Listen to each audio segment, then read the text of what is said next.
การฟื้นฟูจิตวิญญาณนักรบการเรียกร้องให้บริการและการเสียสละเข้าร่วมกับรัฐมนตรีว่าการกระทรวงกลาโหมปีเฮกเซธในการพูดคุยเกี่ยวกับจิตวิญญาณนักรบและความสำคัญของการบริการ Military service changed my life. It taught me about what it means to be selfless, what it means to fight alongside your fellow Americans for them, to be laser focused on a mission. And it's the greatest thing I could have done with that period of time in my life where I could be doing a lot of other things. In every generation, you have to ask yourself the question, if not me, then who's it going to be? If not this generation, then we're passing the buck to the next generation. And so my challenge to this generation is, are you ready to step up? Are you ready to take the lead? Because generations before you, all the way back to the revolution, stood up for a principle, stood up for country, stood up for freedom, stood up against tyranny. And then they didn't just talk about it. Soldiers and warriors and others step up and grab a rifle and actually do something about it. They say, you have to come through me if you want to take our freedom. You have to come through me. They did it then, and they've done it in every successive generation. And are you able to step up to that task? Do you understand the purpose-driven life? Do you understand principles larger than yourself, that our rights are endowed by a creator, not from government? You don't have freedom without those willing to defend it. Part of the reason you should serve today is that we're getting back to basics. And one of those basics is the warrior ethos. We're not doing the politically correct, social justice, ideological stuff that previous administrations did. This is the back to basics of readiness, of accountability, of standards, of lethality, and of warfighting. With President Trump at the helm, we're going to have your back.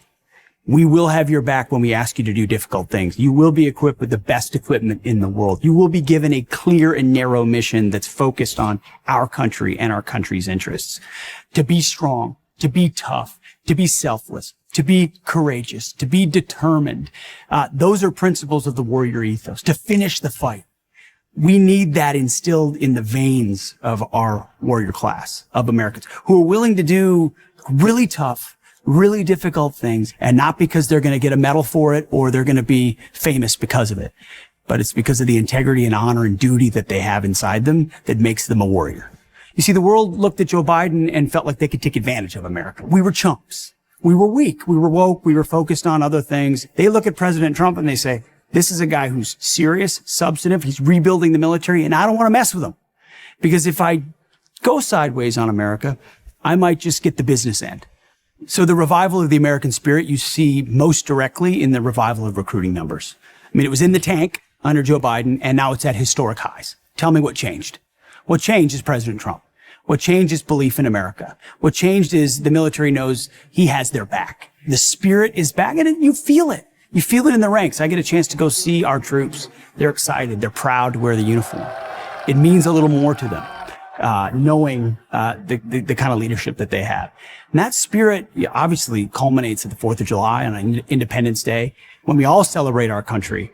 That's the kind of spirit that President Trump has revived. This we will defend. That's the motto of the Army. He's revived that spirit.